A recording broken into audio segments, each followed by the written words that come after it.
हरिओम. भगवद्गीतेच्या आपल्या साप्ताहिक अभ्यास वर्गामध्ये सगळ्यांचं स्वागत. 6वा अध्याय सुरू आहे. 33व्या श्लोकापर्यंत आपण अभ्यास केलाय. आजचा अभ्यास सुरू करण्यापूर्वी प्रार्थना म्हणूया.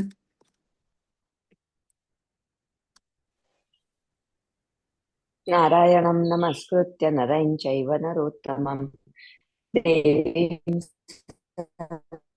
सरस्वतीं व्यासं ततो जयमुदीरये। वसुदेवसुतं देवं कंसचाणूरमर्दनं देवकी परमानन्दं कृष्णं वन्दे मूकं करोति वाचालं पङ्गुं लङ्घयते गिरिं यत्कृपातमहं वन्दे परमानन्दमाधवं। हरिः ओम्। 34व्या श्लोकाला आपण आज सुरुवात करूया. गीतेचा श्लोक अश्विनी वाच आणि गीताईचा संजना वाचणार आहेस तू. चञ्चलं हि मनः कृष्ण प्रमाथि बलवदृढं तस्याहं निग्रहं मन्ये वायोरिव सुदुष्करम्। मन चंचल हे कृष्णा हट्टी छळीतसे बळे धावे वाऱ्यावरी त्याचा दिसे निग्रह दुष्कर। प्रथम पदच्छेद आणि नंतर अन्वयार्थ बघूया. चंचलम हि मनः कृष्ण प्रमाथि बलवद दृढम तस्य अहम निग्रहम मन्ये वायोः इव सुदुष्करम. ही म्हणजे कारण. हे कृष्ण मनः चंचलम. हे कृष्णा कारण म्हणजे काय, आता आधीच्या श्लोकाशी जुळवून घ्यायचं की तो काय म्हणलाय, हा योग खूप कठीण आहे आणि ह्याची स्थिती काही म्हणजे हे कायम स्थिरपणे मला हा जमेल किंवा कोणालाही जमेल हे फार अवघड दिसतंय, कारण मन हे चंचल आहे. आणखीन कसं कसं आहे, प्रमाथी बलवत दृढ म्हणजे जबरदस्तीने वाटेल तिकडे नेणारे, घुसळून काढणार, क्षोभक, अत्यंत सामर्थ्यवान, प्रबळ, हट्टी, जिद्दी असं आहे. म्हणून तस्य निग्रहम त्याचा निग्रह करणे म्हणजे त्याला आवरणे हे वायोः इव सुदुष्करम. वायोः निग्रहम इव सुदुष्करम अहम मन्ये. म्हणजे हे जणू वाऱ्याला आवरण्याप्रमाणे चांगलंच कठीण आहे. सुदुष्करम, दुष्कर म्हणजे करण्यास कठीण आणि सुदुष्करम म्हणजे फारच करण्यास कठीण. असे थोडेसे अपोजिट सु आणि दु असे दोन उपसर्ग एका पाठोपाठ एक लागलेले. भावार्थ गीतेतले 2 श्लोक आहेत. चंचळ मन हे बळे छळीतसे अनावरतसे हट्टी मुठी धरावे तरी स्वभावे धावे वाऱ्यावरती सदा हिंडते विषयी रमते निश्चय न टिकू देते असा कसा करावा निग्रह देवा अशा मनाचा येथे. तर इथे मनाच्या चंचलत्वाचं जे गाऱ्हाणं अर्जुनाने गेल्या श्लोकात मांडायला सुरुवात केलेली आहे तेच तो अजून पुढे नेऊन विशद करून सांगतोय अजून. आणि चंचलत्वाबरोबरच अजूनही काही दुर्गुण किंवा दोष तो मनाचे आता लक्षात आणून देतोय की मन कसं आहे, तर मन हे प्रमाथी आहे, बलवत आहे आणि दृढ आहे. आणि ह्या दोषामुळे मनाला आवरणं हे वाऱ्याला पकडून एका जागी स्थिर करण्यासारखं अवघड आहे, अशी कैफियत तो जणू काही श्रीकृष्णासमोर मांडतोय. आपण तेही बघितलं की खरं तर एकाग्रतेचं प्रतीक आहे अर्जुन. धनुर्विद्येला कमालीची एकाग्रता लागते आणि ती त्यांनी वेळोवेळी सिद्ध केलेली आहे आणि लोकांसाठी तो आदर्श धनुर्वीर, त्यामुळे आदर्श एकाग्रतेसाठीचा तो एक आदर्शच आहे. असं असूनही तो श्रीकृष्णाकडे ही कैफियत का मांडतो.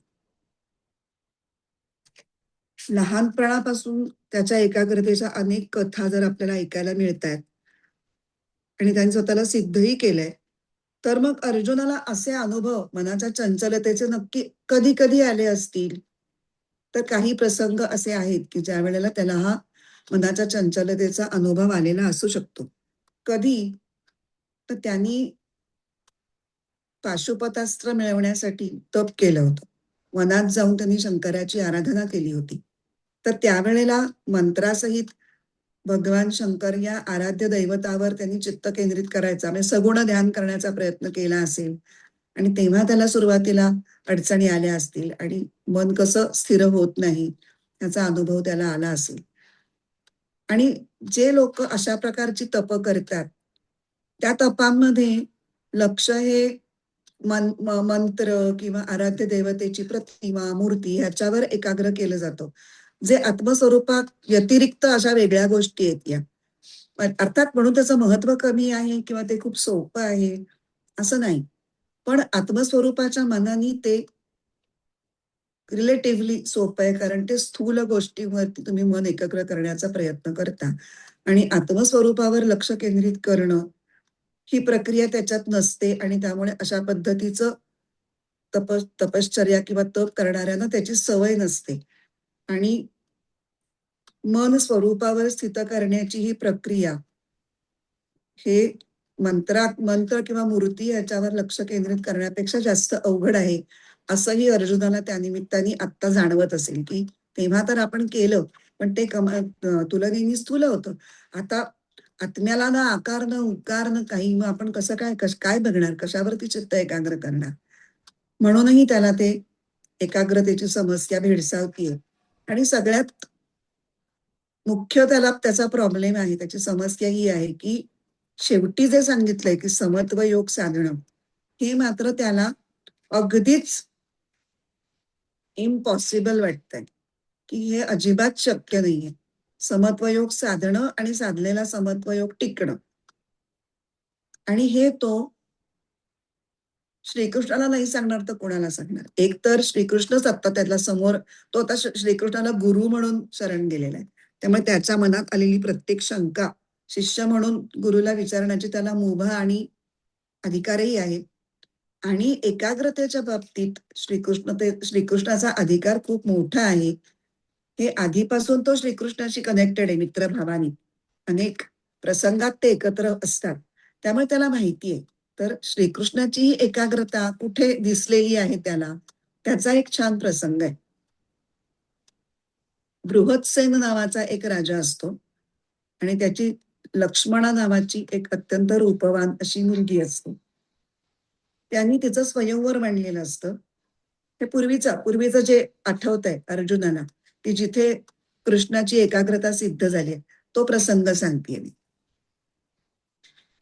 तर याही स्वयंवरामध्ये मत्स्यभेद हाच पण लावलेला आहे आणि अर्जुनाने तर एकदा द्रौपदीच्या स्वयंवरामध्ये मत्स्यभेद केलेला आहे, पण ते द्रौपदीच्या स्वयंवरातलं मत्स्य यंत्र आणि लक्ष्मणेच्या स्वयंवरातलं मत्स्य यंत्र ह्याच्यामध्ये थोडा फरक आहे. द्रौपदीच्या स्वयंवराच्या वेळेला वर तो मासा फिरत असतो आणि खाली ठेवलेल्या गंगाळ्यामध्ये जे पाणी असतं त्याच्यात त्याचं जे फिरणाऱ्या माशाचं जे प्रतिबिंब असतं त्याचा अंदाज घेत मत्स्यभेद करायचा असतो. तो अर्जुनाने केलेला आहे ऑलरेडी. इथे काय आहे की ते जे मत्स्यवर बांधलेलं आहे, टांगलेलं आहे, त्याच्या अवतीभोवतीचे बाजू ज्या आहेत त्याच्या चारी बाजूनी काटक्या तारा अशा पद्धतीने त्या बांधलेल्या आहेत की तो मत्स्य स्पष्ट दिसतच नाही. साध्या डोळ्यांनी खालून असं वर बघितलं तर तो मत्स्य नीट दिसतच नाही. म्हणजे आता फक्त प्रतिबिंबावर लक्ष केंद्रित करून प्रतिबिंबात तो जेवढा आणि जसा दिसतोय त्याचाच अंदाज घेऊन हा मत्स्यभेद करायचा आहे. त्यामुळे त्या मत्स्यभेदाचा कठीणपणा वाढलेला आहे आणि तो पाहून बरेचसे राजे आधीच त्याच्यातनं अंग काढून घेतात की नको, कशाला उगाच हात दाखवून अवलक्षण फजिती करून घ्यायची स्वतःची आणि हसं करून घ्यायचं, नकोच त्यापेक्षा, असं म्हणून बऱ्याच जणांनी प्रयत्न करण्यापासूनच ते आधी परावृत्त झाले. अर्जुनाने तसं नाही केलं. अर्जुनाने प्रयत्न केला पण त्याचा फक्त बाणाचा स्पर्श होऊन गेला त्या वरच्या मत्स्याला, पण तो भेद होऊ शकला नाही. आणि अर्जुन अपयशी झाला म्हटल्यानंतर श्रीकृष्ण उठले आणि श्रीकृष्णांनी अत्यंत सहजपणे धनुष्य पेललं आणि पाण्यातल्या प्रतिबिंबाकडे बघून अगदी लीलया त्या मत्स्याचा वेध घेतला आणि मग पुढे लक्ष्मणा या राजकन्येशी त्यांचा विवाह झाला. ही कथा आहे. त्यामुळे तिथे त्यांचं सर्वश्रेष्ठ धनुर्विद्येतलं कौशल्य आणि चित्ताची एकाग्रता त्याच्या बाबतीत ते किती श्रेष्ठ आहेत हे सगळ्यांनाच क्लिअर झालं होतं आणि अर्जुनालाही माहिती होतं.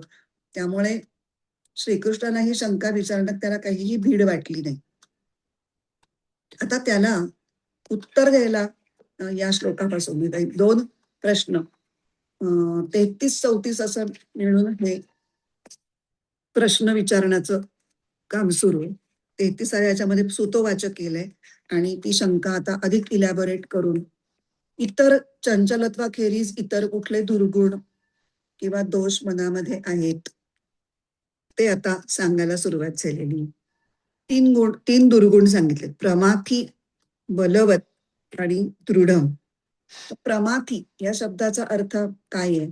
पिडणार, छळणार, घुसळून टाकणार, त्यात उठणाऱ्या इच्छांनुसार जबरदस्तीने वाटेल तिकडे भिरकावून उडवून घेऊन जाणार, एकूणच क्षोभक म्हणजे शरीर आणि इंद्रियांना व्याकुळ करून टाकणार, त्यांची तगमग करून टाकणार, असा प्रमाथी या शब्दाचा अर्थ आहे.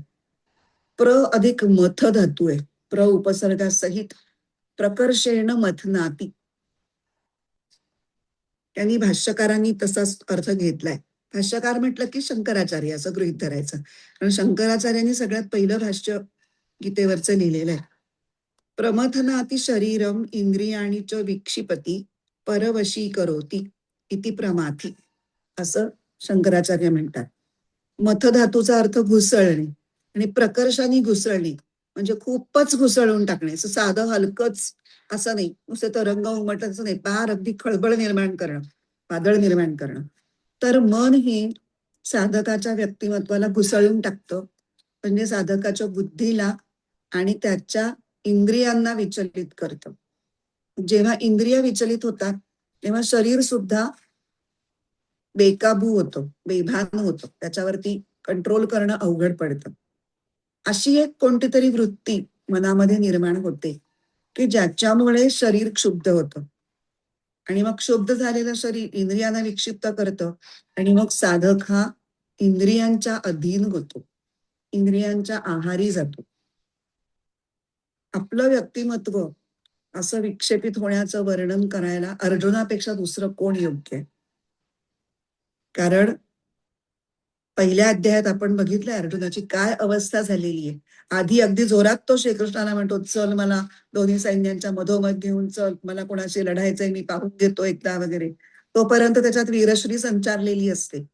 पण जेव्हा तो बघतो की आपले स्वजनच आहेत आणि मग स्वजनांच्या विषयी मोह नावाची जी एक वृत्ती त्याच्या मनामध्ये उत्पन्न होते, त्यांनी त्याची काय दयनीय अवस्था होते आणि तो कसा विषादाने ग्रस्त होतो आणि एवढा पराक्रमी असूनही त्याची अवस्था कशी होते ते आपल्याला माहितीच आहे. आपण फक्त पुन्हा एकदा आठवण म्हणून ते श्लोक बघूयात.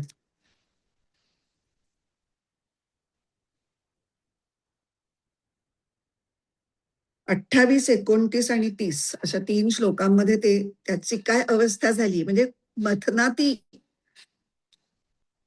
प्रमाथी हा जो काही दुर्गुण आहे त्याचे भयंकर परिणाम काय होऊ शकतात ह्याचं मूर्तिमंत चित्र तिथे उभं केलेलं आहे, म्हणून आपण ते वाचतोय बरं का. दृष्ट्वेमं स्वजनं कृष्ण युयुत्सं समुपस्थितं सीदन्ति मम गात्राणि मुखञ्च परिशुष्यति वेपथुष्ट शरीरे मे रोमहर्षश्च जायते गाण्डीवं स्रंसते हस्तात् त्वक्चैव परिदह्यते न च शक्नोम्यवस्थातुं भ्रमतीव च मे मनः निमित्तानि च पश्यामि विपरीतानि केशव. काय काय झालं त्याचं? गात्रांना कंप सुटला, तोंड कोरडं पडलं, शरीरावरती भीतीनी काय त्याला म्हणतात काटा आला, हातातलं गांडीव धनुष्य गळून पडतंय अर्जुनाच्या. म्हणजे त्याचा किती त्याच्या शरीरावर आणि इंद्रियांवरती त्या एका वृत्तीचा परिणाम झालाय आणि त्वचेचा दाह होतोय. तो धड उभं राहू शकत नाहीये, त्याला गरगरल्यासारखं होतंय आणि त्याला भ्रम झालाय, काय करू काय नको, आणि हे सगळं सगळं चुकीचं चाललंय असं त्याला वाटायला लागलं. त्याला काही तिथे गेल्यावर कळलं होतं का की आपल्याला युद्ध करायचंय कौरवांशी? आधीपासून माहिती होतं ना. मग आता हा भ्रम आणि हे सगळं चुकीचं चाललंय वगैरे वाटण्याचं कारण काय? तर केवळ ती स्वजनांचा मोह नावाची जी वृत्ती आहे त्यांनी त्याला त्याचं सगळं व्यक्तिमत्व असं घुसळून टाकलेलं आहे. असं आपल्या बाबतीत प्रमाथीचा अनुभव आपण थोडासा या दुर्गुणांचा थोडासा विस्ताराने विचार करूयात, कारण की आपल्याला हे प्रत्यही त्रास देणारे आहेत. तर एखादं साधं उदाहरण घ्यायचं, कुठल्या कुठल्या वेळामध्ये आपल्याला मन असं घुसळून निघतं. तर कधी आपण पूर्वी घडून गेलेल्या एखाद्या गोष्टीची आपल्याला आठवण येते आणि मग आपलं मन खूप चलबिचल होतं. त्यावेळेला आपण कसं कसं वाचलो, असं कसं वागलो, ही गोष्ट अशी कशी केली, तशी नसती केली तर किती बरं झालं असतं. असं अशा सारख्या प्रतिक्रिया आपल्या मनामध्ये येतात आणि आपल्याला खूप त्रास होतो त्याचा. उदाहरणार्थ कुठल्या तरी परीक्षेच्या उत्तरपत्रिकेमध्ये आपण केलेली एवढीशी चूक आपल्याला केवढी महागात पडली, किंवा व्यवहारात केलेली एवढीशी चूक आपल्याला आज केवढा त्रास देतेय, किंवा एखाद्या माणसाची पारख चुकली तर आपल्याला ते किती महागात पडलंय ह्याचं आठवण करून करून करून आपलं मन त्रागा करत राहतं. आणि त्याला आपण किती समजवायचा प्रयत्न केला, की अरे बाबा, आता पुलाखालून एवढं पाणी वाहून गेलं, झालं गेलं, गंगेला मिळालं, झालं आता. तू पुष्कळ वर्ष पुढे आलायस त्याच्यात.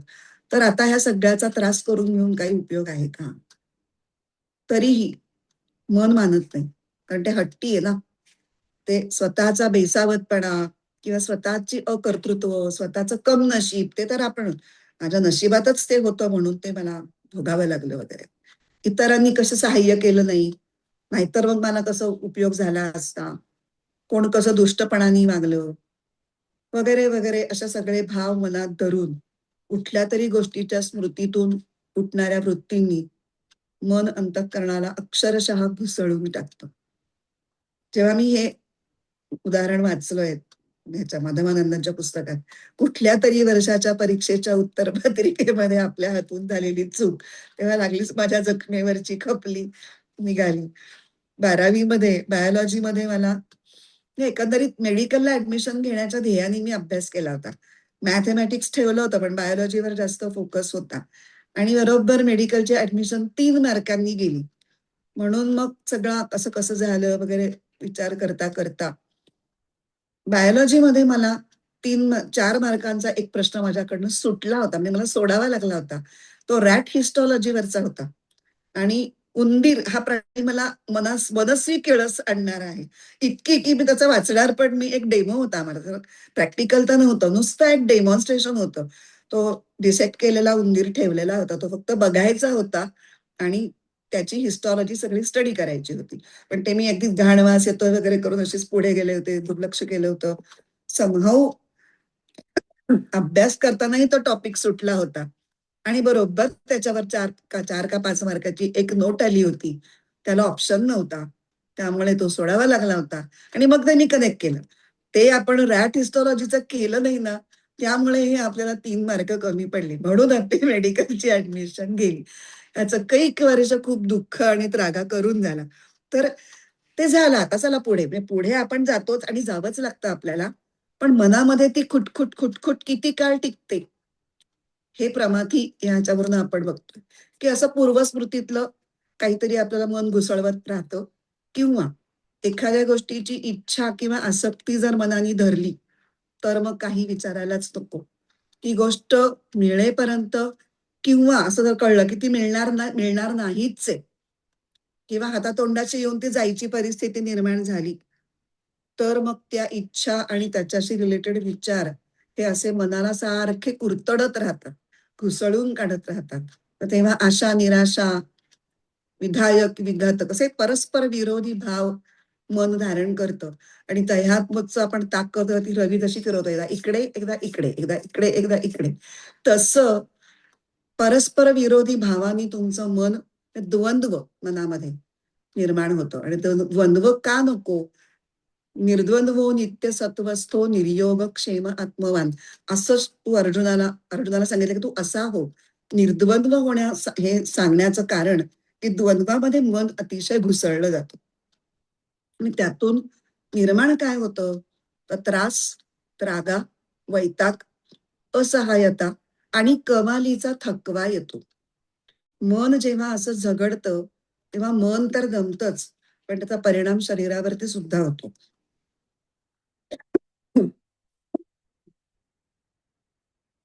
प्रमाथी हा शब्द आपण अजून कुठेतरी ऐकल्यासारखा वाटतो का? आता खूपच वर्ष झाली त्याला, त्यामुळे तो आता आठवणार नाही असं गृहीत धरून मी सांगते. दुसऱ्या अध्यायामध्ये प्रमाथी हा शब्द आलेला आहे, 60व्या श्लोकामध्ये. इंद्रियाणी प्रमाथीनी हरंती प्रसभम मनः. इंद्रियांचा निग्रह करू पाहणाऱ्या व्यक्तीच्या बाबतीत सुद्धा इंद्रिय विषयांची आकर्षण ही प्रमाथी असतात आणि ती मनाचं हरण करतात. ते इंद्रिये दांडगीची की असा शब्द, असे शब्द वापरले विनोबांनी, की ती इतकी प्रबळ असतात इंद्रिय की ती मनाचं हरण करतात. खरं म्हणजे मनामध्येच वृत्ती असतात. कशाच्या? की इंद्रिय आणि विषय यांच्या संयोगातून जे सुख मिळेल त्या सुखाविषयीच्या आसक्तीच्या वृत्ती मनामध्येच लपलेल्या असतात. किंवा आपल्या मोठेपणाला इतरांनी मान्यता द्यावी अशा ज्या सुप्त इच्छा असतात आणि त्याच्याशी रिलेटेड विकार असतात, लोभ, मोह, मद, मत्सर, हे सगळे मनामध्येच लपून बसलेले असतात आणि ते वृत्तीरूपाने वर उद्भवतात आणि अंतःकरण घुसळून टाकतात. आणि मग मनाचं सगळं अवधान किंवा लक्ष हे त्याच त्याच त्याच गोष्टींकडे सारखं जात राहतं. म्हणजेच मनाचं हरण केलं जाणं, असं वेगळ्या शब्दात त्यांनी म्हटलंय. कारण मन हेच इंद्रियांच्या पाठीमागे असतं. मनाला हवं असं तिकडेच इंद्रिय जातात. त्यामुळे इंद्रिय ओढून नेतात, म्हणजे इंद्रियांच्या माध्यमातून मन तिकडे जातं, असं खरं म्हणायचंय. तर हे झालं प्रमाथीबद्दल. आता पुढचा दुर्गुण आहे बलवत. तर बल ते अथर्व शीर्षामध्ये प्रमथपतये नमः, तर तो ह्या अर्थानेच आहे का? नाही माहिती, बघून सांगते मी. हा. कारण ते गणपतीचे शंकराचे अनेक वेगळे वेगळे गण आहेत, त्यांची पण नावं आहेत. काहींचं नाव रात आहे, काहींचं प्रमथ आहे, तर त्यातलं तसं पण असू शकतं. पण ते जे गण आहेत ते असेच थोडे तामसी वृत्तीचे आहेत, त्यामुळे त्यांची वागण्याची पद्धत ही तशी असू शकते. उपा करणारी, दांडगेपणा, ते शिवाचे गण जे आहेत ते तसेच असतात, एकदम धुमाकूळ घालतात. त्यामुळे असं लक्षणेने त्याचा अर्थ तसा होऊ शकतो. तर पुढचं बलवत आणि दृढम हे दोन्ही फार एकामागोमाग एक वापरले जातात, त्यामुळे ते एकच आहे का असं वाटतं, पण मुळात दोन गुण आहेत, बलवत आणि दृढ. बलवत म्हणजे अतिशय बलवान, सामर्थ्यशील, आणि दृढ म्हणजे हट्टी. आता मनाला सामर्थ्यशील का म्हटलेलं आहे? तर मन जर एखादी गोष्ट पकडून ठेवेल तर ते मग कोणाला जुमानत नाही. म्हणजे आता आपण तिसऱ्या अध्यायात शिकलोय, इंद्रियाणि पराण्याहुर इंद्रियेभ्य परम मनः मनसस्तु परा बुद्धिर यो बुद्धे परतस्तु सहा. म्हणजे मनापेक्षा इंद्रिय ही मनाच्या अधीन असतात आणि मन हे बुद्धीच्या अधीन असणं अपेक्षित आहे. बुद्धीचा वचक हा मनावरती पाहिजे. पण ती आयडियल स्टेट आहे. मनाने जर एकदा ठरवलं की मला अमुक एक गोष्ट हवी, तर तो बुद्धीलाही बळजबरीने त्याचाच विचार करायला भाग पडतो. मग बुद्धी पण मनाच्याच आहारी जाते आणि मनाला जे हवंय ते कसं बरं मिळेल असा विचार करण्याच्याच मागे ती धावते. मनाला हवे ते चूक का बरोबर हे ठरवून मनाला परावृत्त करणं हे खरं म्हणजे बुद्धीचं काम आहे. पण मनाचं सामर्थ्य इतकं जास्त आहे की ते बुद्धीला म्हणतं नाही नाही मला हे हवंच आहे, हे कसं मिळवून द्यायचं हे तू बघ. आणि मग अकॉर्डिंगली बुद्धी इंद्रियांच्याकडून त्या गोष्टी करवून घेते. म्हणजे बुद्धी आणि इंद्रिय ह्या सगळ्यांना मन हे वेठीला धरतं आणि आपल्या इच्छा पूर्ण करण्यासाठी राबवतं, म्हणून त्याला बलवान म्हटले. इथे बलवतच्या बाबतीत भाष्यकार शंकराचार्य म्हणतात, न केनचित नियंतुम शक्यम. मन हे इतकं बलवान आहे की कोणाही कडून ते नियंत्रित केलं जाऊ शकत नाही. जेव्हा मन असं सामर्थ्यशील असतं आणि एखादी गोष्ट मनात पकडून ठेवतं, तेव्हा त्याला कोणी चांगल्या शहाण्या माणसाने जरी चांगला सल्ला द्यायचा प्रयत्न केला तरी ते ऐकण्याच्या मनस्थितीत नसतं. ते धुळकावून लावण्याच्या मूडमध्ये असतं, कारण ते हट्टी आहे. आणि हा बलवान असलेल्या मनाचा हट्ट, म्हणून बलवत दृढम असं जोड शब्द असल्यासारखं पुष्कळ वेळेला याचा वापर केला जातो. अगदी निग्रही व्यक्तीच्या बाबतीत सुद्धा कधी कधी आपल्या हट्टीपणामुळे मन त्याला कसं अस्थिर करतं किंवा त्याला काही सुचू देत नाही, ह्याचं एक छान उदाहरण आहे. निंबर्गी संप्रदायातले सद्गुरू भाऊसाहेब महाराज यांचे शिष्य अंबुराव. म्हणजे अंबुराव महाराज हे अत्यंत नेमस्त, म्हणजे नेम करण्यामध्ये अत्यंत कुशल. त्यांचा इतका कडक नेम होता, एका वेळेला 3 तास असे 3 वेळेला दिवसातून ते, म्हणजे एकंदर 9 तास त्यांचा नेम चालायचा. नेम म्हणजे काय, तर नामयुक्त ध्यान साधना, त्याला नेम असं म्हणतात. आणि हे असं अनेक वर्ष करणारे, म्हणजे ते किती पहुंचे हुए किंवा सशक्त साधक असतील याची आपण कल्पना करू शकतो. पण असं असून सुद्धा मन कसं बलवान आणि हट्टी असतं ह्याचं उदाहरण म्हणून आपल्याला त्यांनी सांगतायत की ध्यानामध्ये मन कसं व्यत्यय निर्माण करतं, त्याची त्यांनी एकदा आठवण सांगितली की ते असेच नेमाला बसलेले असतात आणि अकारणच एक वृत्ती त्यांच्या मनामध्ये येते, आठवण त्यांच्या मनामध्ये येते की ते एका गावाहून दुसऱ्या गावाला निघालेले असतात, तेव्हाची आठवण. आणि नकळत ते त्याच्यात गुंतत जातात. मग त्या एक्स गावापासून वाय गावाला जाईपर्यंत मध्ये कुठली कुठली गावं लागली होती आपल्याला, हे ते आठवायला लागतं. आणि ते आठवत असताना एक गाव त्यांना नावासकट काही आठवत नाही. आणि ते इतके अस्थिर होतात, काय नाव काय नाव काय नाव, त्यांना काही सुचत नाही. त्यांचं नेमामध्ये लक्षच लागेना असं होतं. शेवटी ते म्हणतात की हे असं बसण्यात, नुसते 3 तास काढण्यात काही पॉइंट नाही, आपण उठूयात. ते उठतात, बाहेर जातात. त्यांचे एक सहाय्यक तिथे बसलेले असतात, सहाय्यक साधक पुंडप्पा म्हणून. त्याला ते सगळं सांगतात की अरे ह्या गावापासून त्या गावाला आता मध्ये कुठली कुठली लागतात, ती मला ही सगळी आठवतेत, पण अजून एक लागतं ते आठवत नाहीये. मग ते मग तो म्हणतो साधक, अहो लोकूर. हा, लोकूर. मग ते हुश्य होतं त्यांना आणि मग ते परत आत येऊन मन स्वस्थ झाल्यावर ते पुन्हा ध्यान सुरू करतात. तर आता ते म्हणतात की आता ते गाव काही मला कोणी जहागिरीचं म्हणून वतन म्हणून दिलं नव्हतं, का मला माझा त्या गावाशी काही संबंध नव्हता, की ते नाव आठवल्याशिवाय माझं काही अडलं होतं, असं काहीही नव्हतं. तरीही नेमात निष्णात असलेल्या माझ्यासारख्या व्यक्तीला त्यांनी एवढं व्यत्यय, कारण माझ्या नेमामध्ये व्यत्यय त्या आठवणींनी म्हणजे मनानी आणला. मला चक्क उठवून त्यांनी बाहेर नेलं. तर की त्यांनी आता हे त्यांचं मोठेपण आहे खरं म्हणजे, की ते इतक्या उंचीवर पोहोचल्यानंतर त्यांच्यासारख्या मनुष्याला असा इतका क्षुद्र अनुभव आहे, त्यांच्या दृष्टीने हा क्षुद्रच अनुभव म्हणायला पाहिजे. पण ह्याच्यामधून आपल्याला उमेद मिळते की होऊ शकतं. थोड्या मोठ्यांचं जर असं होऊ शकतं तर आपलं जर होतंय तर फार काही बिघडत नाही. आपल्याला अजून भरपूर स्कोप आहे, आपण करूयात. कधी ना कधी आपणही पोचू. पोचल्यानंतर जर असं होऊ शकतं तर पोचण्यापूर्वी काय?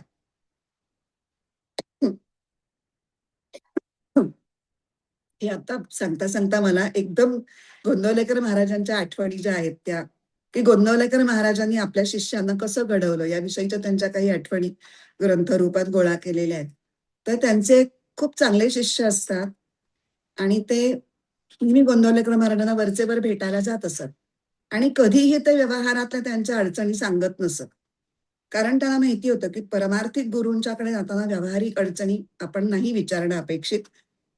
आपल्या साधनेत काही प्रॉब्लेम असेल तर आपण तो सांगावा, पण व्यावहारिक अडचणी नाही विचारायच्या. म्हणून ते स्वतःहून कधीही उच्चारायचं नाही व्यावहारिक अडचण. पण महाराज काहीतरी काहीतरी आयडिया करून त्यांच्याकडनं असं खोदून खोदून काढून घ्यायचे की काय काय कशात काही त्यांना काहीतरी व्यावहारिक अडचण असायची बहुतेक बहुतेक वेळेला. ती अडचण ते बरोबर त्यांच्याकडनं बोलतं करून त्यांच्याकडनं काढून घ्यायचे आणि त्याच्यावरचा उपायही त्यांना सांगायचे, व्यावहारिक उपाय. आणि मग प्रत्येक असं 3दा 4दा होतं. ते फार अस्वस्थ होतात की मी स्वतः गप्प बसतो तर महाराज का एवढे मला खोदून खोदून काढतात माझ्याकडून. तर महाराजांना कसं असं म्हणणार. म्हणून त्यांचे दुसरे श्रेष्ठ शिष्य भाऊसाहेब केतकर, तात्यासाहेब केतकर, त्यांना ते म्हणतात की का हो, मी तर स्वतः काही विचारायला जात नाही, पण महाराजांना कसं कळतं. आणि ते बरोबर मला बोलतं करून दरवेळेला मला गाईड करतात, म्हणजे मला त्याचा उपयोग होतो. पण मला असं खूप वाईट वाटतं की शेवटी व्यावहारिक बोलण्यामध्येच आमचा पारमार्थिक वेळ जातो. तर ते तात्यासाहेब म्हणतात की अरे गुरुला माऊली उगाच म्हटलंय का. तुझ्या मनात काय टोचतंय, काय डाचतंय, हे त्यांना नाही कळणार तर कुणाला कळणार. आणि जोपर्यंत ती टोचणी घेऊन तू नेम करतोस, तुझा नेम 100% होत नाही.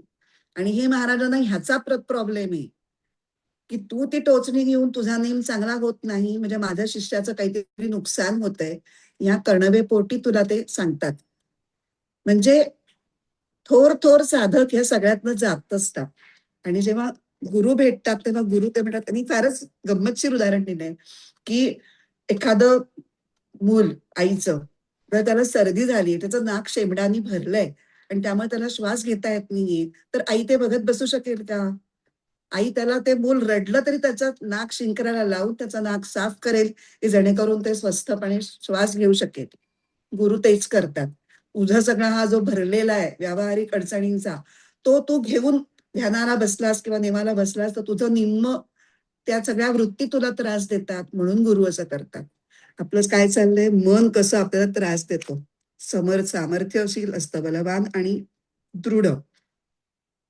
आणि म्हणून अर्जुन म्हणतो की तस्याहम निग्रहम मन्ये वायोरिव सुदुष्करम. आता ही वायूची मनाला दिलेली उपमा जी आहे ती अत्यंत चपखल आहे. कारण वायूचा स्पर्श आपल्याला होतो, पण आपल्याला वायूला स्पर्श करता येत नाही किंवा त्याला पकडून ठेवता येत नाही. वायू जसा अदृश्य असतो तसं मनही अदृश्य असतं. वायू जसा अमूर्त आहे तसं मनही अमूर्त आहे. आणि बाकीचे तर सामर्थ्यशाली, चंचल, एका ठिकाणाहून दुसऱ्या ठिकाणी घेऊन जाणारा, मनामध्ये वादळं किंवा उत्थापारत करणारा, हे तर वायूचे गुण मनाला सही सही लागू पडताना आपण आता पाहिलेच. तर या चंचल मनाचं सर्व दोषांचं, म्हणजे मनाच्या चंचल इथे जे केलेले आहेत दोष, अर्जुनाने जे मांडलेले आहेत त्याचं आणि इतरही मनाच्या दोषांचं वर्णन बहिणाबाईंनी तिच्या एका कवितेमध्ये फार छान केलंय. ती कविता आपण वाचूयातच, या निमित्ताने ते फारच समर्पक आहे. मन वढाय वढाय उभ्या पिकातल ढोर, किती हाकला हाकला फिरी येत पिकावर. मन मोकाट मोकाट त्याले ठाई ठाई वाटा, जशा वाऱ्यानं चालल्या पाण्यावरल्या रे लाटा. एखाद्या आकर्षणापासून आपण विवेकाने त्याला कितीदा जरी दूर हकललं तरी जरासं दूर गेल्यासारखं करून मन पुन्हा त्याच आकर्षणावरती येतं. जसं आपण उभ्या पिकावर मध्ये पिकं खायला टपलेली जी गुरढोरं असतात त्यांना काठीने हकललं, तुम्ही गेलात की परत येतात. तसं मनाचं चालू असतं. मन लहरी लहरी त्याले हाती धरे कोण, उंडारलं उंडारलं जसं वारा वहादन. वहादन म्हणजे वावटळ. वावटळ आली की त्याला हाती धरता येत नाही. आता इथे हा पॉइंट आपल्या मनोदूर निग्रहम, कुठला शब्द वापरला इथे, तस्याहम निग्रहम मन्ये वायोरिव सुदुष्करम, हा पॉइंट इथे सांगितले. मन जहरी जहरी याचं न्यार रे तंतर, अरे इचू साप बरा त्याने उतारे मंतर. मन हे अत्यंत विषारी आहे असं म्हणतात. म्हणजे मनामध्ये विषय कुठल्या तरी निमित्ताने येतं. त्याचं उत्तम उदाहरण म्हणजे मंथरेने कैकेयीच्या मनात जसं विष कालवलं आणि मग रामावर अत्यंत प्रेम करणारी कैकेयी सुद्धा रामाला पार वनवासात पाठवायला तयार झाली. आणि त्याच्यामध्ये तिने हाही विचार केला नाही की राम हा दशरथाला प्रिय आहे आणि दशरथाला त्याचा केवढा धक्का बसलाय आणि त्याचा जीवही गेला. इथपर्यंत तिचं मन पालटलं. मन जहरी जहरी, मन पाखरू पाखरू त्याची काय सांगू मात, आता वत भुईवर गेलं गेलं आभायात. हा चंचलपणा. मन चप्पय चप्पय त्याले नाही जरा धीर, तठे वहीसनी इज आलं आलं धरतीवर. चप्पय म्हणजे चप्पळ. आकाशात गेलेलं मन एकदम विजेसारखं कोसळून धरतीवरती येतं. मन एवढ एवढ जसा खाकसचा दाना. खाकस म्हणजे खसखस. मन केवढ केवढ त्यात आभाय मायेना. कधी कधी ते इतकं संकुचित होतं की खसखशीच्या दाण्यापेक्षा सुद्धा लहान असतं किंवा खसखशीच्या दाण्याशी त्याची तुलना करता येईल. आणि कधी ते एवढं मोठं होतं की त्याच्यात आभाळ सुद्धा मावत नाही. काव्याचा शेवट करताना बहिणाबाई म्हणतात, देवा कसं दिलं मन असं नाही दुनियात, असा कसा रे तू यवगी काय तुझी करामत. इथे यवगी म्हणजे योगी. देवा असं कसं मन, असं कसं रे घडलं, कुठे जागेपणी तुले असं सपन पडल. की कसं हे असं मन विचित्र करावं हे देवाला कसं सुचलं असेल. तर विचारांनी तर्कानी त्याचा काही आराखडा तयार करता येणं शक्य नाही. हे लॉजिकल कारण आहे म्हणून हे मन असं झालं. मग बहुतेक देवाला स्वप्नच पडलं असावं. पण स्वप्न म्हणावं तर देव झोपला होता असं म्हणायला लागतं. आणि देव झोपेल कसा? म्हणून देवाला त्याच्या नित्यत्वाच्या जागेपणात हे अनित्य मनाचं स्वप्न पडलं असेल असं म्हणून बहिणाबाईंनी मन या काव्याचा हा सुंदर असा उपसंहार केलाय. आणि आपण मनाविषयी इतकं बोलत असताना इतकी सुंदर कविता आपण सोडून द्यावी हे मला काही जमेना. त्यामुळे मी ती कविता पूर्ण वाचलेली आहे.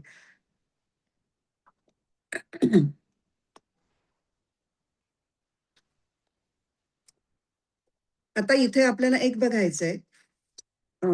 आता आपण बरेचसे सगळे शब्द बघितले. चंचलम ही मनः कृष्ण प्रमाथी बलवत दृढम तस्याहम निग्रहम मन्ये वायोरिव सुदुष्करम. आता याच्यामध्ये कृष्ण हे जे संबोधन वापरलेलं आहे ते सुद्धा सहेतुक आहे असं विद्वानांनी काही सांगितलेलं आहे. तर कृष्ण म्हणजे काय? कृष्ण हे असं का वापरलं? तर मनाचे दोष वर्णन करताना हे वापरण्याचं एक कारण आहे की कृष्ण हा शब्द हा कृश धातूवरून आलेला आहे. कृश कर्षती म्हणजे आकर्षित करून घेणे, खेचून घेणे. आणि भाष्यकार शंकराचार्य त्याच्यावरती अशी टिप्पणी करतात. कृशते हे विलेखनार्थस्य रूपम भक्तजन पापादी दोषाकर्षणात कृष्ण. म्हणजे भक्तांची पाप वगैरे जे दोष असतात ते सगळे आपल्याकडे खेचून घेऊन त्यांची निवृत्ती करणारा म्हणून कृष्ण. म्हणून अर्जुनाला जणू काही या संबोधनाने असं सुचवायचं असेल की आकर्षित करून घेण्याचा स्वभाव आणि सामर्थ्य तुझ्याकडे आहे ना, मग तू काय आकर्षित कर. हे माझं चंचल वगैरे सगळ्या दोषांनी जे युक्त मन आहे तेच तू आकर्षित करून घे, म्हणजे तुझ्याकडेच ते लागू देत. तर मग मला त्याला आवरायला जरा कमी त्रास होईल आणि जो साम्ययोग तू सांगतोयस तो मला कदाचित जमेल किंवा जमायची थोडीफार तरी शक्यता निर्माण होईल. म्हणून कृष्ण हा शब्द इथे वापरलेला आहे. आता आपण ज्ञानेश्वरी 33-34 अशा 2 श्लोकांवरची एकत्र वाचणार आहोत.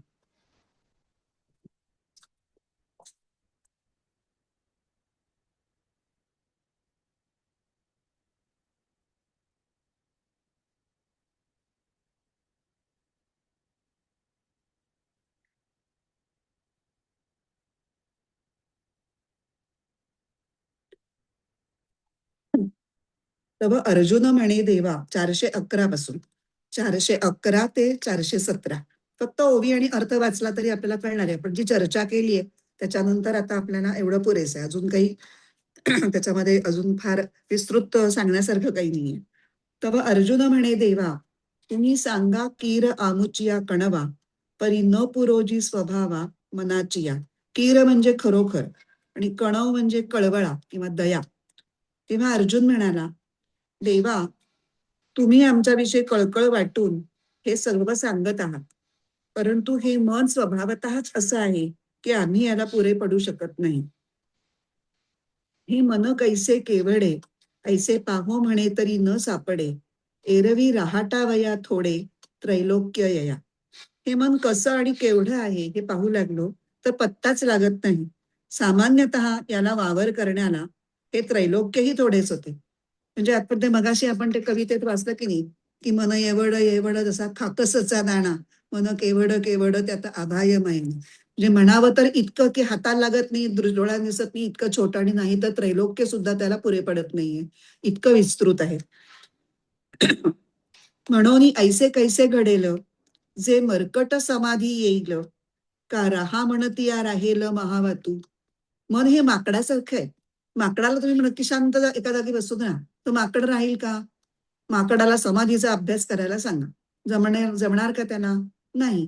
ते सारखं चुळबुळ चुळबुळ करणार, या झाडावरून त्या झाडावर चढणार. तसंच मनरूपी माकड हे कसं काय शांत राहणार? जसं स्वस्थ राहा असं अशी जर तुम्ही आज्ञा केली वादळी वाऱ्याला तर तो लागलीच तुमची आज्ञा पालन करून शांत राहील का? तसं का राहा म्हणतिया राहेल महावातू. जे बुद्धी ते सळी निश्चयाते टाळी धैर्येसी हातफळी मिळवूनी जाय. जे मन बुद्धीचा छळ मांडते, निश्चयाला डळमळवून टाकते आणि धैर्याच्या हातावर हात देऊन निसटून जाते. जे विवेकाते भुलवी संतोषासी चाड लावी, बैसिजे तरी हिंडवी दाही दिशा. जे विवेकाला भूल पाडते, विवेक जातोच, विवेकानी सारासार विचार हा जातोच, मन जेव्हा त्याच्या वृत्ती जेव्हा प्रबळ होतात तेव्हा. संतोषालाही वासनेचा डाग लावते. म्हणजे काय? तर वासना म्हणजे कुठेतरी सुप्त तीव्र इच्छा, जे तुम्हाला काहीतरी करण्याकरता किंवा काहीतरी हवं म्हणून तळमळ व्यक्त करते. जेव्हा जी तळमळ व्यक्त करते, व्यक्त होते किंवा वाढत जाते, तेव्हा आपोआपच तुमचा संतुष्टपणा कमी होतो आणि तळमळ, तगमग, त्रास सुरू होतो. आणि स्वस्थ बसावे असे वाटले तरीही दाही दिशांना हिंडवते. आत्ताच आपण त्या यांचा हे बघितला, कोण, अंबुराव महाराज, की त्यांना स्वस्थ नेमाला बसायचं असताना किती गावं ते हिंडून आले, कारण नसताना. जे निरोधीले घे उवावो, जया संयमुची होय सावावो, ते मन आपुला स्वभावो, सांडील काही. जे दाबले असताही जोराने उसळते, उवावो म्हणजे उसळ, निग्रह करण्याचा प्रयत्नच ज्याचा आवेश वाढवण्यास कारण होतो, ते हे मन आपला चंचल स्वभाव कसा बरं सोडेल. त्याचाही आपल्याला खूप हे आहे, की आपण एखादी गोष्ट अगदी हट्टाने नाही करायची ठरवली ना, की त्या जास्तच त्याचा म्हणजे विचार मनामध्ये येतो. प्रत्यक्ष कृती नसेल घडणार, पण मनात त्याचे विचार फार येतात. ते आपण म्हणतो ना, की चेंडू दाबला की तो जास्तच उसळी मारतो, तसं होतं ते. म्हणून मन एक निश्चळ राहील, मग आम्हासी साम्य येईल, हे विशेषेही न घडेल याची लागी. आणि म्हणून आमचं मन स्थिर होईल आणि मग आम्ही साम्यावस्थेला पोचू, हे बहुधा कधीच घडून येणार नाही. असं पांढरं इशाणच अर्जुनाने श्रीकृष्णासमोर फडकवलेलं आहे.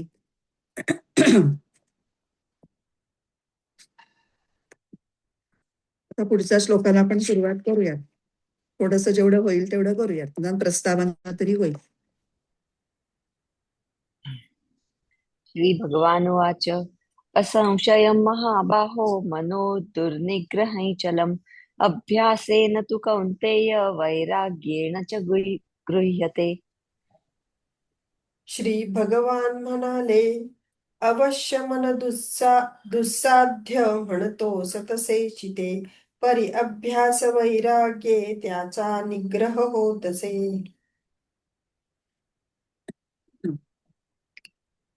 असंशयं महाबाहो मनः दुर्निग्रहं चलम् अभ्यासेन तू कौन्तेय वैराग्येण च गृह्यते.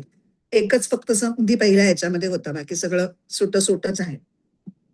श्री भगवानुवाच, श्री भगवान म्हणाले, हे महाबाहू अर्जुना, असंशयम मनहा दुर्निग्रहम, यात शंकाच नाही की मन हे निग्रह करण्यास अतिशय कठीण. चल म्हणजे अस्थिर, सारखं हालचाल करणारं आहे. तू पण, हे कुंती पुत्र अर्जुना, हे कौंतेय, अभ्यासेन वैराग्येण च गृह्यते. अभ्यासानी आणि वैराग्यानी हे मन नियंत्रित करून ताब्यात आणता येतं. श्री भगवान म्हणाले, हे महाबाहू अर्जुना, यात शंकाच नाही की मन हे पकडण्यासाठी अत्यंत कठीण आहे आणि अस्थिरही आहे. पण अभ्यास आणि वैराग्य या दोन उपायांनी त्याच्यावरती नियंत्रण आणता येऊ शकतं. आता श्लोक 29 ते 32 मध्ये साम्ययोग किंवा समत्वयोग भगवंतांनी सांगितल्यानंतर 33 आणि 34 मध्ये अर्जुनाने हा साम्ययोग कसा स्थिरपणे मिळवणं कसं कठीण आहे हे प्रतिपादन केलं आणि त्याच्याकरता त्यांनी मनाचे सगळे दोष सांगितले. चंचलता, प्रमथी असणं, बलिष्ठपणा, हट्टीपणा, चित्त घुसळून टाकून प्रक्षोभित करण्याची त्याची सवय, असं करून साम्ययोग कसा अशक्य आहे हे त्याच्या मताला त्यांनी पुष्टी देण्याचा प्रयत्न केला. आता त्याचं उत्तर देत आहेत या 35 आणि 36, 35-36 या दोन मध्ये त्या शंकेचं उत्तर भगवंत देत आहे. तर ध्यानयोगाची प्रक्रिया ही मन एकाग्र करण्यापासून सुरू होते. आणि या एकाग्रतेसाठी मनाच्या इतर वृत्ती म्हणजे आत्मविचाराखेरीज इतर वृत्ती ह्या नियंत्रित कराव्यात आणि सगळं लक्ष हे आत्मस्वरूपावरतीच केंद्रित करावं. हे सांगितल्यानंतर अर्जुनाने कुठलाही प्रश्न विचारलेला नाही. हे जरा लक्षात घेतलं पाहिजे. तो शंका त्याला किंवा अशक्यता कधी त्याच्या मनामध्ये उत्पन्न झाली तर कारण ही जी ध्यानयोगाची प्रक्रिया आहे ती वैचारिक दृष्टीने का होईना त्याला कळलेली आहे, पटलेली आहे. आणि ही जर आपण पद्धतशीरपणे ह्याचा अवलंब केला तर आपल्याला आपल्याकडून आत्मतत्व जाणलं जाऊ शकतं. ह्याच्या बाबतीत त्याला इथपर्यंत त्यांना शंका नाहीये. पण अर्जुनाला अडचण कुठली वाटतेय तर ती आत्मस्वरूप जाणण्याची अडचण नाही, तर सगळं विश्व त्या आत्मस्वरूपात आहे आणि आत्मस्वरूपच सर्व विश्वात आहे हे समजून जो समत्व योग सांगितलेला आहे तो खरं म्हणजे ध्यानयोगाच्या प्रक्रियेतून विकसित होणारा एक परिणाम आहे. समत्व योगाची ही प्रक्रिया असं काही सांगायला गेले नाहीये. ही प्रक्रिया करता करता किंवा साधल्यानंतरच ती आपोआप साधली जाणारी गोष्ट आहे. पण इथे थोडासा अर्जुन ते समजून घ्यायला कमी पडले नाही. त्याला समत्व योग परत काहीतरी वेगळा वाटतोय आणि ते शक्य नाही. आणि किंवा ध्यानयोग प्रक्रिया समजून घेताना सुद्धा मनाची चंचलता हे मन एकाग्र करण्यापासून सुरुवात आहे. तर तिथेच जर बोंब आहे तर समत्व योगापर्यंत कुठे पोहोचणार असंही त्याला काळजी वाटते. तर इथे त्याला म्हणतात सुरुवात करतात शंकेचं निरसन करायला. असंशयम महाबाहू मनो दुर्निग्रहम चलम. त्याला महाबाहोपासून असं संबोधन अशा प्रकारे संबोधित करून ते सांगायला सुरुवात करतात. तर हे महाबाहू म्हणजे काय असं ते संबोधन खास का वापरलं असेल तर महांतौ बाहू यस्य सहा. त्याचे बाहू खूप महान आहेत म्हणजे काय सामर्थ्यशाली आहेत. जो खूप सामर्थ्यशाली आहे त्याचं सामर्थ्य तू एवढा समर्थवीर आहेस सामर्थ्यवान आहेस तर मनाच्या चंचलतेच्या सामर्थ्यापुढे तू का बरं गुडघे टेकतोयस तुला हे शोभत नाहीये. अशी एक कोपरखळी पण महाबाहो या शब्दातून भगवंतांनी अर्जुनाला मारलेली आहे. आणि त्याचबरोबर खरोखरच त्याला जर त्याच्या सामर्थ्याचा विसर पडला असेल तर त्याची आठवण करून देण्याची हीच योग्य वेळ आहे. कारण भगवंतांना अर्जुनाबद्दल प्रेम आहे आणि त्याच्या सामर्थ्यावर त्यांचा विश्वास आहे. जरी अर्जुनाचा स्वतःच्या सामर्थ्यावरही विश्वास नसला तरी त्याला असं वाटतंय की ही योगमार्गाची जी अत्युच्च अवस्था आहे समत्व योग किंवा साम्य योग तर ती अर्जुनाने मिळवली पाहिजे. आणि म्हणून त्याला प्रोत्साहन देण्याची भगवंतांची भूमिका आहे. अर्जुन एका टप्प्यापर्यंत जायला तयारच आहे पण त्यांनी अंतिम टप्पा पण गाठला पाहिजे असा भगवंतांचा विचार आहे आणि म्हणून त्याला ते त्याचं उत्साहवर्धन करतायत. हौसला अफजाई म्हणतात त्याला हिंदीत तसं. तर अजून एक कारण आहे महाबाहो म्हणून त्याला एक कोपरखळी मारून थोडं कुचकं बोलून आणि मनापासून प्रेमाने असं दोन्ही पद्धतीने त्याला सामर्थ्याची जाणीव करून देणं हा जसा एक विचार आहे त्याच्या पाठीमागे तसा दुसरं ते काय म्हणतात असंशयम.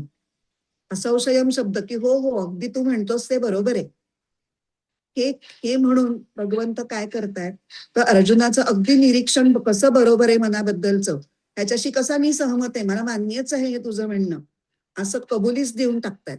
त्यामुळे काय होतं तो थोडा शांत होतो. मग मी म्हणत होतो की नाही चला श्रीकृष्णालाही माझं म्हणणं पटलंय असं म्हणून तो जरा ऐकण्याच्या मनस्थितीत येतो.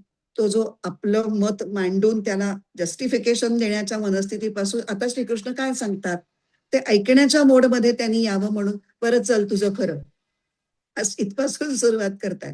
कारण ते उत्तम मानसशास्त्रज्ञ आहेत. संभाषण चातुर्य श्रीकृष्णाकडे भरपूर आहे आणि आता पुढे सगळं आपलं म्हणणं अर्जुनाच्या गळी उतरवायचं असेल तर आता टेम्पररी तरी का होईना त्याचं म्हणणं आपल्याला मान्य आहे असं भासवणं गरजेचं आहे हे त्यांच्या लक्षात येऊन त्यांनी फक्त थोडे शब्द बदललेत. त्यांनी मनो दुर्निग्रहम चलम असं थोड्या निराळ्या शब्दात म्हटलंय. आता ते त्यातलं निराळे पण काय आहे ते आपण बघूया. पण अर्जुनाला समजावताना पुढे म्हणतात की अवघड ते आहे. साम्ययोग साम्य स्थितीमध्ये अखंड राहणं हे अवघड आहे पण अशक्य नाही. का अशक्य नाहीये माझ्याकडे आहेत ना उपाय. माझ्याकडे 2 उपाय आहेत एक सोडून 2. आंधळा मागतो एक डोळा देव देतो 2. तू काहीच उपाय नाही म्हणतोस मी तुला एक नाही 2 उपाय सांगतो आणि ते आहेत अभ्यास आणि वैराग्य. या 2 उपायांनी मनावरती नियंत्रण आणणं शक्य आहे. आणि हे सांगताना अर्जुनाला अजून एक सूचक असं संबोधन ते वापरतात, कौंतेय. वरवर पाहता कौंतेय हे अर्जुनाच्या बऱ्याच नावांपैकी एक नाव आहे, पण तेच इथे वापरण्याची काही कारण आहेत. तर तेवढं कौंतेयवरचं भाष्य करून मी आज थांबणार आहे. कुंती ही फार विरक्त आहे आणि म्हणून मुद्दाम कुंतीची आठवण करून दिलेली आहे. तिने भगवंतांच्याकडे कधीही काही मागितलं नाही आणि जेव्हा मागायची वेळ तेव्हा ती काय म्हणली, विपदस संतु न शाश्वत तत्र तत्र जगद्गुरो भवतो दर्शनम यत् स्याद पुनर्भव अदर्शनम. विपदहा म्हणजे संकट, माझ्यावर वारंवार संकट येवोत हे जगद्गुरो, माझ्या जीवनात पावलोपावली संकट येत राहोत की ज्याच्यामुळे मला तुझी आठवण येईल आणि त्यामुळे आमच्या संकटांच्या निवारणाच्या निमित्ताने तू आम्हाला दर्शन देशील. ते तुझं दर्शन खूप दुर्लभ आहे आणि तुझं दर्शन झालं की संसाराची प्राप्ती, संसारातून आम्हाला मुक्ती मिळेल, संसार आमच्यापासून दूर जाईल. तर संसारात सुटून भगवंतांना प्राप्त करण्यासाठी संकट सुद्धा तिला मंजूर आहेत आणि ती हसत हसत स्वतःहून मागून घेते की मला संकट द्या. तर अशा विरक्त मातेचा तू पुत्र आहेस, तर तुला सुद्धा तुझ्यातला वैराग्य हा सद्गुण हा वाढीला लावला पाहिजे, हे एक सांगायचंय. आणि शिवाय कुंतीची महानता अजून पण एका गोष्टीमुळे आहे. ती जेव्हा कुमारी होती, तिचं लग्न व्हायचं होतं, त्यावेळेला कुंतीभोज राजाच्याकडे दुर्वास ऋषी राहायला आलेले असतात आणि त्यांना एक बराच मोठ्या काळाचं एक तपश्चर्या त्यांना करायची असते आणि त्यात त्यांच्या सेवेला कुंती नियोजित असते. आणि दुर्वास म्हणजे ज्यांच्याबरोबर राहणं कठीण आहे. का? कारण ते कशाने संतापतील, महान तपस्वी आहेत, ज्ञानी आहेत, पण क्रोधी, अत्यंत कोपिष्ट आहेत. कशाने ते रागवतील आणि प्रसंगी शाप देतील ह्याच्यासारखी इतरांना त्यांच्या जवळ असताना कायम काळजी आणि भीती असायची. तर अशा त्या माणसाबरोबर अनेक वर्ष राहून अत्यंत मनोभावे तन्मयतेने भक्तीने त्या कुंतीने सेवा केली आणि एकही चूक तिच्याकडून घडली नाही शेवटपर्यंत, त्यांची संपूर्ण तपश्चर्या सफल होईपर्यंत. आणि म्हणून खुश होऊन एरवी पटापट शाप देणारे दुर्वास ऋषी त्यांनी कुंतीला वर दिलेलं. त्याच्यातूनच पुढे सूर्यपुत्र कर्ण आणि पांडवांचेही जन्म त्याच वरामुळे झाले, हे आपल्याला माहितीच आहे. तर पुन्हा कौंतेय यांनी हेही स्मरण करून देत आहेत की अशा दुर्वासांसारख्या कडक ऋषींची तपश्चर्या करताना तन्मय होऊन अचूकपणे कर्म करणाऱ्या कुंतीचा तू पुत्र आहेस, तर तिच्या या गुणांची परंपरा चालवून जर तू साधना करशील तर तुला अंतिम स्थिती नक्की प्राप्त करून घेता येईल. तू असं डगमगून चालणार नाही, असं इथे म्हणून कौंतेय शब्द. आता पुढे आपण बाकीचं विवेचन पुढच्या भागामध्ये बघूया. प्रार्थना. ओम पूर्णमद पूर्णमिदं पूर्णात् पूर्णमुदच्यते पूर्णस्य पूर्णमादाय पूर्णमेवावशिष्यते. ओम शांती शांती शांती. हरिः ओम. श्री गुरुभ्यो नमः. हरिः ओम.